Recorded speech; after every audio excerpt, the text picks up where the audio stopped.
It's about to get real. What did you promise yourself you weren't going to buy in 2023? And how did you do? Hi there, I'm Sierra Loves Dogs. Welcome back, or welcome to my channel if you are near. I am turning 50 this year, and I am dedicating my life and the rest of my time here on earth to growing myself. So that's growing my passions, my lust for entertainment and discovering new activities, getting better mentally, physically, and that includes home organization as well. Last year, I was inspired by some fellow YouTubers who had committed to not purchase certain categories of items in 2023. I'm gonna link that video right here if you wanna go check out what I put together and promised to not buy in 2023. So how did I do? Did I honor my promise? Did I follow through on those areas that I knew would be challenges and that I already had too many things? Well, let's dive in and take a look. I'm back in my craft room. I only showed this room one time last year, and it was for the do not buy video, and it was to show all of my wrapping paper. I did pretty well with the wrapping paper restrictions last year. I didn't buy any wrapping paper for day to day. I did, however, buy wrapping paper the day after Christmas, and I feel a little justified in this, and I'm going to defend my choice because I did use up a lot of Christmas wrapping paper during the holiday season. We went through, I want to say 7 or 8 rolls, and so I felt okay and justified in buying the Christmas paper, but I was good on the other types of paper. 2 of the items that I vowed to not buy in 2023 live in what is the linen closet, and they were number 2 hand soaps and number 3 candles. Well, how'd I do? Actually, very similarly to the wrapping paper. I was really good all year. I think I was given a couple of candles, which I love candles. I'm burning them all the time. So if you want to give me a candle, I'm good with that. It came time for the holidays. I was looking for a Christmas scent and Christmas soap. And so I didn't really have anything that I could use. I had one that was a peppermint one, and I burnt it the first week or 2 of December, and then it was out. And then I had nothing for the rest of December that was Christmas scented. So again, day after Christmas, I went out and I bought hand soaps and candles that are holiday themed and scented. So I don't know if that's a fail because it's a certain category and I didn't have anything in that category. Again, I feel pretty justified in making that choice. And this is my game. I can say if I win or not, right? I think I still win on those categories. I am back in my closet with a pretty good failure. My number 4 item not to buy in 2023 was T-shirts and hats from places that we went to or things that we experienced. And I want to say I did really, really well the first half of the year. Then my daughter started college and I needed a T-shirt. And then we went to Colorado and I needed a shirt from Colorado, from the Coors Brewery.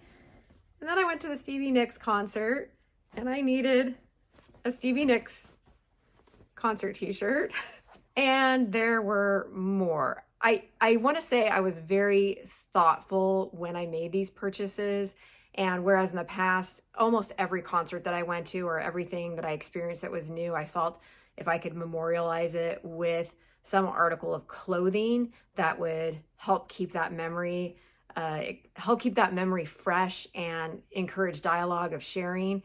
And this year I was very intentional with my purchases. What I mean by that is I didn't buy something I didn't like just because I had been there. There were a couple of concerts that I went to and locations where I was very excited to be there and really looking to buy something and didn't purchase anything. My 5th no buy item in 2023 was books. And when I filmed my original challenge video to myself, I had just gone to Half Price Books and purchased all the books for our book club for the year. So I'd already kind of broken it for the year. I don't know that I purchased many more after that.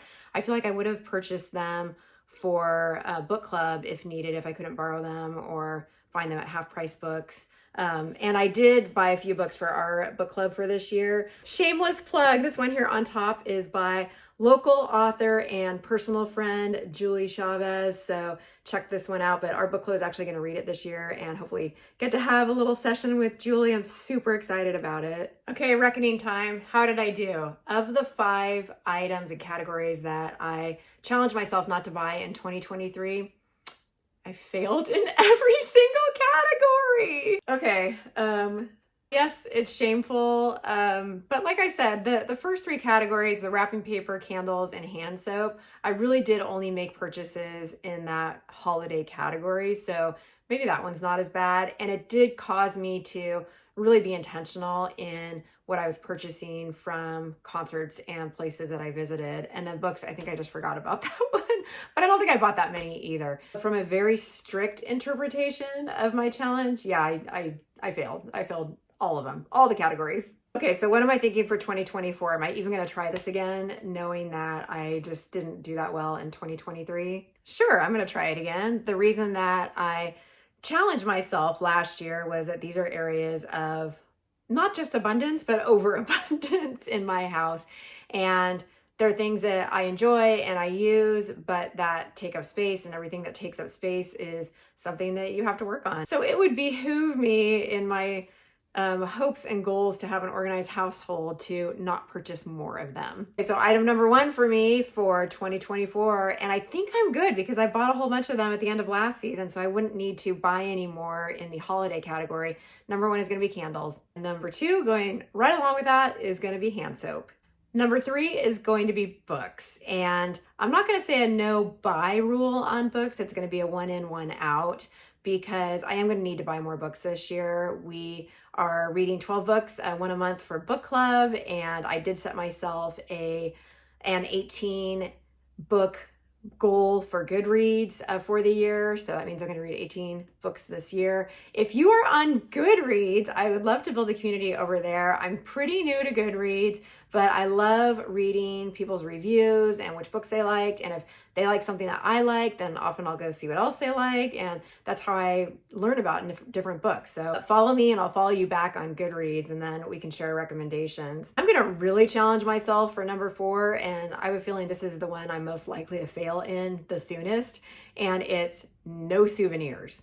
So last year I set a no buy rule for events or places for apparel. So that meant hat or shirts or those kinds of things. I am now going to challenge myself really deeply to not buy any souvenirs. And I've got a couple of fun trips coming up for work and for personal different things. And I do like to look around when I'm out there and often find a bit of memorabilia from wherever I am. So no souvenirs whatsoever. That means apparel, the gift shop, anything like that. Now, I will say if it's something that could be used on a daily basis, maybe I'm in a apparel shop and I see a bathing suit. That's not a souvenir per se. That's just a bathing suit. So it's not that this is my own rule. So this is what I'm thinking in my mind. Do you agree? Is that how you would dictate a souvenir? Or if you buy it when you're on vacation, is that a souvenir? What do you think? If you're enjoying this video and you too love personal growth and development and want to get better in lots of areas and discover new sources of entertainment, fun, and home organization options, I'd love for you to consider subscribing, and would love to hear where you're from. So if you could comment your state or country in the comments, I'd love to meet you. All right, new on my list for 2024 no buy rule is in a place that you've never been before. I've never brought you in here before. This is the main bathroom toilet area. So welcome. This is where all the business happens. But in here, you're going to find my last item on my no buy list, which is skin and body care. And if we open the cupboards here, you're going to see my abundance of skin and body care items, my backlog, if you will. In the past, I had belonged to FabFitFun, Glossybox, all those different subscription boxes. And through those subscriptions, kind of created this backlog of skincare and body care products. I shouldn't buy any for the whole year. I should just work through what I have. I've actually canceled every single one of my subscriptions at this point because of this. So that's going to be my number 5 no buy for 2024. Okay, that's it. Those are my 5 items. I'm really going to try hard not to buy in 2024, but I want to hear from you. What are you looking to not buy, to work through because you've got an overabundance of in your house in 2024? Have you committed to any items? Maybe it's just one item. Maybe it's a whole list of items. What are you working through and not buying this year? Thank you so much for joining. I will see you next time. Go pet a dog.